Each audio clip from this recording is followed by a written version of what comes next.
we're gonna try this again because I filmed this whole entire thing and then realized there was no sound.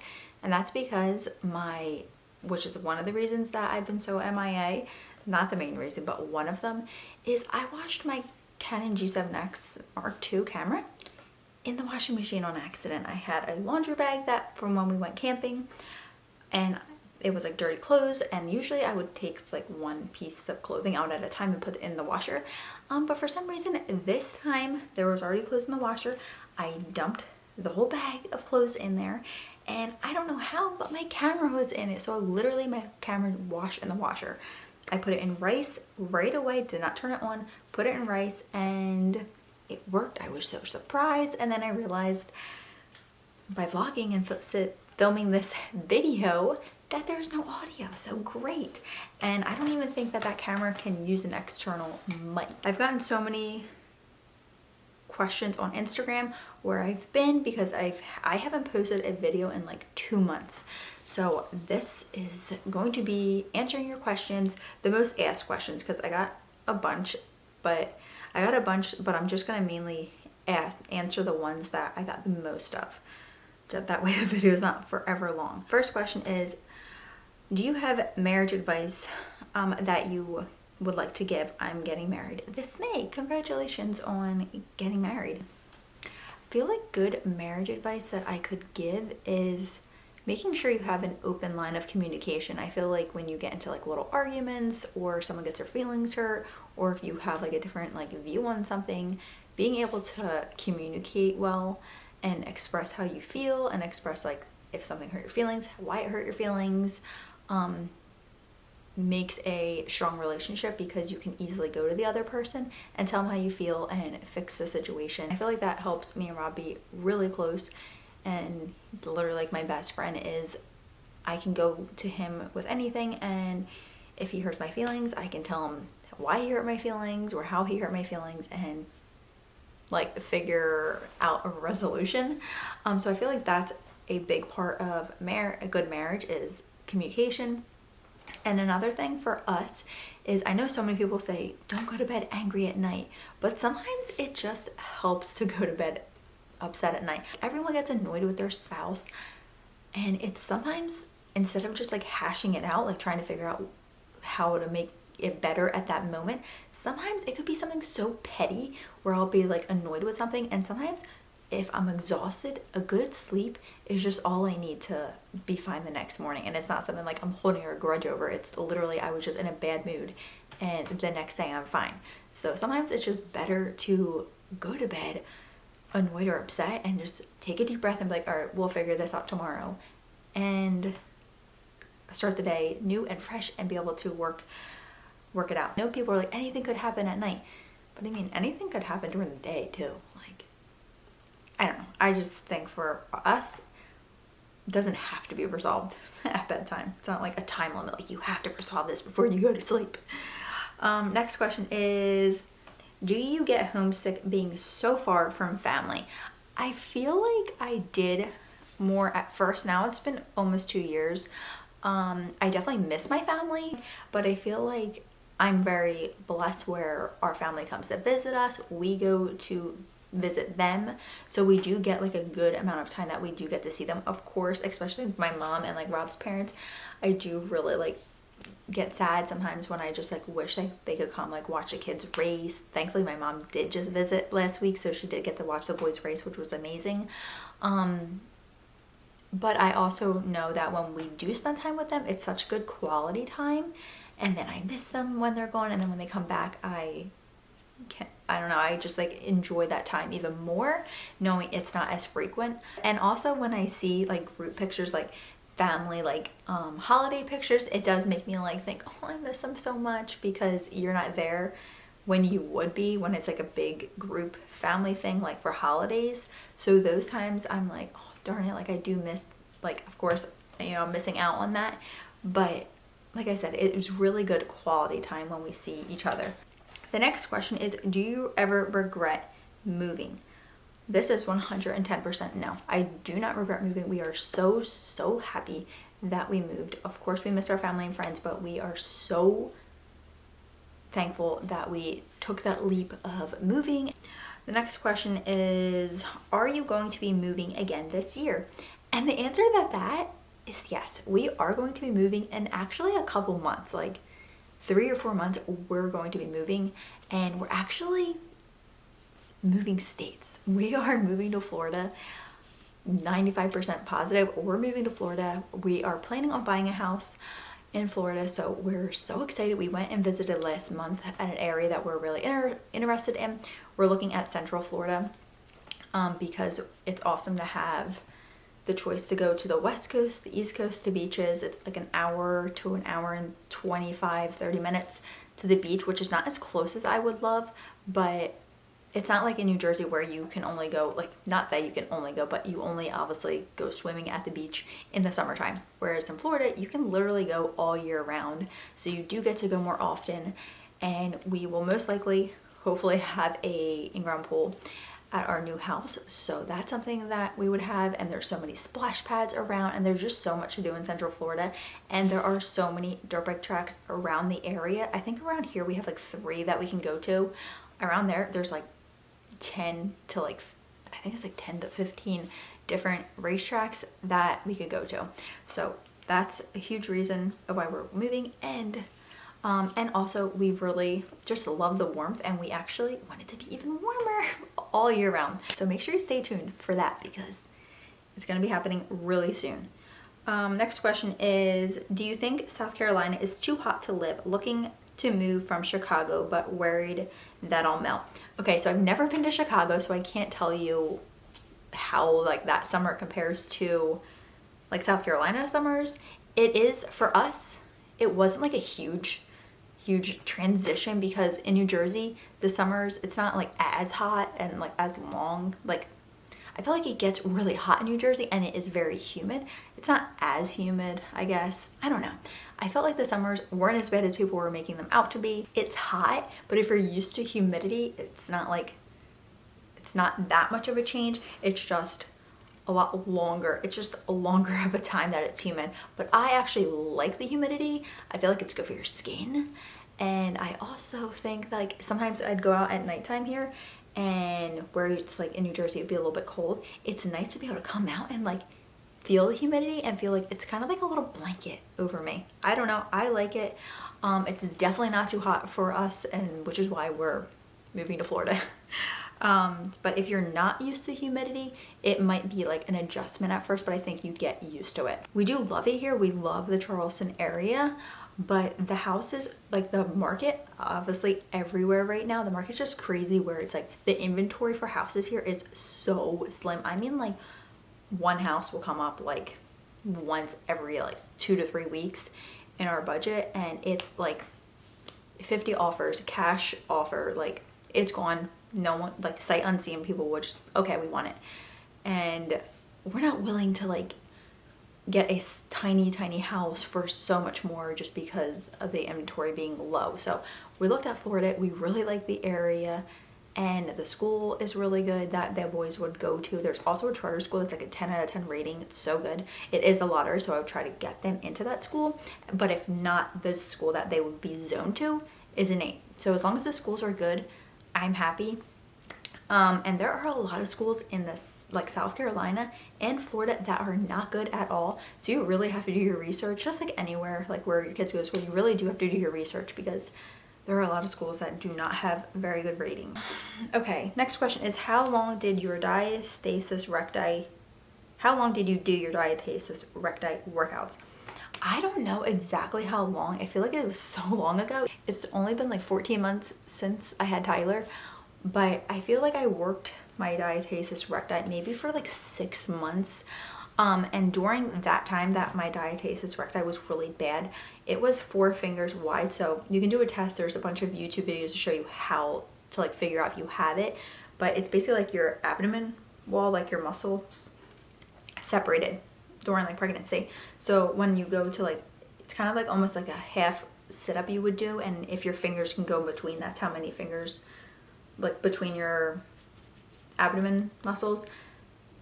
So mine were 4 fingers. So now after working out, doing the diastasis recti workouts, my fingers like 1 to like a half a finger wide. And I didn't do, when I was working out, that I really just started on doing those workouts, which you can find on YouTube. I've done so many different like videos and like workouts, just searching that, and you can go through the videos, and some are better than others, and some I felt like were more like informative than others. But I would do those workouts first, and then once I felt like I was getting a little bit stronger, I would do other workouts, like regular workouts. I've done Chloe Ting workouts, I've done kick-ass workouts. I follow my friend K Monty Fit on Instagram. So those are like the main workouts I do. And I also do dance workouts. I haven't done dance workouts in a little while because I've had enough motivation to just do my workouts and like my programs and stuff. But whatever workouts I decide to do that day, if like in the beginning, if I was doing the workouts, say I was doing a kick-ass workout, I would do the workout, and if they were doing something that was not good for my diastasis recti, I just would not do that exercise. I would do a diastasis recti work like exercise instead, if that makes sense. So that's what I would do. I would just incorporate the diastasis recti workouts to the regular workouts that I was doing, or the program I was doing.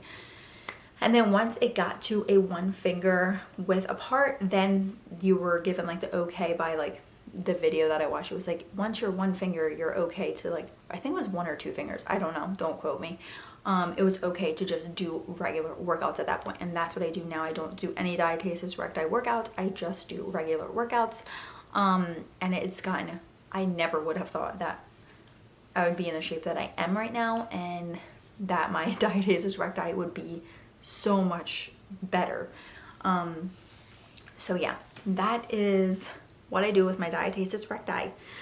So yeah, I think it just depends how long you do it, how bad it is, and your body, and how much you work out. Like I was working out 6 days a week when I was cleared to work out, and then now still I work out 5 to 6 days a week. The next question is, you asked for prayers recently. Is everything okay? So this was a big question, if everything was okay with me, because I did ask for prayers, I think it was last month.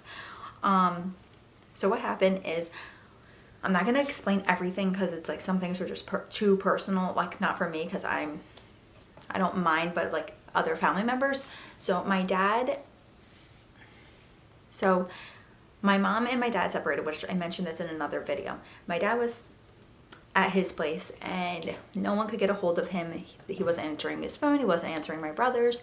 So my mom, I guess, went over there. She couldn't get in. I think it was my mom. I think my brother went over there. He couldn't get a hold of him, but his car was there. Then my mom went over. She actually had to go through the window and found him like almost like incoherent. And they had to call an ambulance to get him to take him to the hospital. So he was in the hospital. He had like kidney failure. We thought he was going to die. He's got angels on his side, because I don't even know how he didn't die. He does drink, he does smoke, so he's not great with his body. So that was during the time I was asking for prayers. I was like in such a low place where I was like thinking I was losing my dad. So he was in the hospital for weeks and weeks, and I had a FaceTime call with the nurse, and he looked horrible. Like, not the nurse, my dad. So it was just very difficult, and it was difficult like dealing with things from afar and knowing I wasn't there for my mom and stuff. So it was just really hard, and I was just like, what is happening right now? But thankfully he is doing so much better. He was in the hospital for weeks and weeks. And they sent him to a rehab facility where he had to get stronger. He didn't get dialysis. So the same week I was going through that, we found out Rob's cousin had COVID. And she had COVID. She was in the hospital. The next minute, we found out she passed away. And it was like devastating. How is this happening right now? Like, my dad's in the hospital. Rob's cousin just passed away. Like, we just found out she was in the hospital, and the next minute, we're finding out she passed away. And she's a principal at a school in New Jersey, so it just like impacted so many people. It was so incredible how many lives she touched, and it's just like so hard to process that she's no longer here. Like, I just feel so devastated for everyone that she knew, and all the students that were in her school, and her mom and dad. Like, it's very, and her sisters and her brother, like it's very difficult. So that's why like I've been gone, because my dad, like the things that happened with my dad that week happened with Robert's cousin. Like I almost like couldn't even like process it all, like this was happening. So yeah, so that has been happening, and I just kind of like took a step back and I was like, I can't even pick up a camera and just like pretend everything's okay. But so yeah, that's what I've been going through. So thank you guys so much for the prayers that you guys have been sending me. It means so much to me and Rob, and I just appreciate it so much. And I am just so thankful for you guys. Okay, enough on that heavy subject. The next question is, are the boys and Rob racing every weekend? How is Pax doing in school? So the boys are either racing or at practice on the weekends. So one day they usually go. Usually it's like a 1 day thing, and then the next day we do like a family day or like a beach day or something. But they're doing so good, especially Maverick. Like, well, they're both doing great, but Maverick like sleeps, dreams, like eats dirt bikes. Paxton likes it. He does love it. He loves to race, but Paxton does not like to practice. Whereas like Maverick's all about it. Anytime, like he would go. So it's just so cute. And I can't wait to see how much better they get even just this year, because this is Maverick's first like series racing, because right now they're in a series. I think it was like their 3rd week now. They just had their 2nd or 3rd race, and Maverick had 2 second places. Paxton got hurt. He did great. I think he got 3rd on the first race, and then on the second, because you do 2 races, like 2 motos. So the first race he got 3rd, and then the second race he got 6th. Or no, the second one he got last because he got hurt during the race, so he couldn't finish. So I was so upset for him. But thankfully he did get a trophy, because he ended up getting 6th place overall, and I think there was like 9 kids. But because he got 3rd, he still was able to get like place, not terrible. But yeah, it was kind of a bummer, because the last race before that he got 3rd place overall out of like 9 kids. So yes, they're like always racing or practicing. And Paxton's doing great in school. He's doing so well. He knows how to read now. He is doing amazing. The teacher loves him. It says he's such a good friend and he's such a good listener, and I'm just so proud of him, and he's rocking kindergarten. Maverick is doing great. He knows how to write his name by himself now, and it took him a little bit because, you know, poor kid has a long name. So he knows how to write his name, and he knows he can identify the letters. He knows his letter sounds. So I'm so proud of him from where he started in September when I started working with him at home to where he is now. How has your mental health been? My mental health has been amazing. You guys, if you watched one of my older videos, I think it was like my postpartum video, I mentioned I was going on antidepressants. I went on antidepressants. I was on 50 milligrams of Zoloft. I upped that to 100 milligrams, and I couldn't be happier. I am so happy that I made the choice to go on antidepressants, and it's 1 a day. Take 1 at night. They do not feel like, they don't make me feel like, oh, I need to take it, because it's not like addictive like that. You just take 1, and it makes such a big difference. At first you can have like symptoms of like not feeling well and feeling sick, like migraine. Like I did have really bad headaches when I just started it, and then when I went up, but those symptoms are so worth like the outcome of how you feel afterwards. I am like so much more calm now. I just feel like myself. Like I feel like myself without the anxiety. Like the pressure that I would get in my chest was like a constant feeling all the time, and it just feels so good not to have that anymore. So I recommend, if you guys are struggling with anxiety, depression, to go to the doctors and talk to somebody, because there's nothing to be ashamed of with needing medication. And I am so thankful that I went on it, because I literally couldn't even imagine myself like to keep going how I felt. Like I felt so, the anxiety felt so like so much pressure on my chest. I felt like I could be sick. But anyways, next question is, are you going to give Tyler a little sister? Absolutely not. Rob actually got snipped like 3 months ago. I have got my body back, and even when I have like an upset stomach for some reason, which is like rare, but if I felt like gas or like my stomach hurt and it makes me feel sick, I feel like I had PTSD where I like go back to like my pregnancy of feeling so nauseous that it literally makes me like scared to death to think about ever being pregnant again. Like, I am so happy with our little family, our 2 boys, our 1 girl. We're obsessed with Tyler. Like, it just couldn't be more amazing, and we are just so thankful for them. And no, we definitely will not be having any more children. And I'm sure like I'll have like moments where I'm like, oh my gosh, I want a little baby again, because Tyler to me is still like a baby. But I'm just like so excited for like the next chapter of things that we can do together and just being in the next phase of our life. So no more kids. We're excited to be done. Any products while working out, supplement powders or lotions? No, I don't take any like workout supplements or anything. I mean, I don't know if it's a supplement. I do take a powder, like, I guess it's a supplement powder, protein powder. I do have a protein powder every once in a while. I was doing it like very often. After I was done working out, I would do like a protein shake, but I stopped doing it because I would like have my cottage cheese. Like, I love cottage cheese, you guys. It's a problem. Me and Tyler have cottage cheese breakfast like dates every morning. But yeah, so I do it's organic chocolate protein. It was recommended to me by my friend Kate. But it's 2 scoops of chocolate powder, and then peanut butter, 2 tablespoons of peanut butter powder, and then spinach, water, frozen banana, and flaxseed. That's what I would have. I just had one yesterday, actually.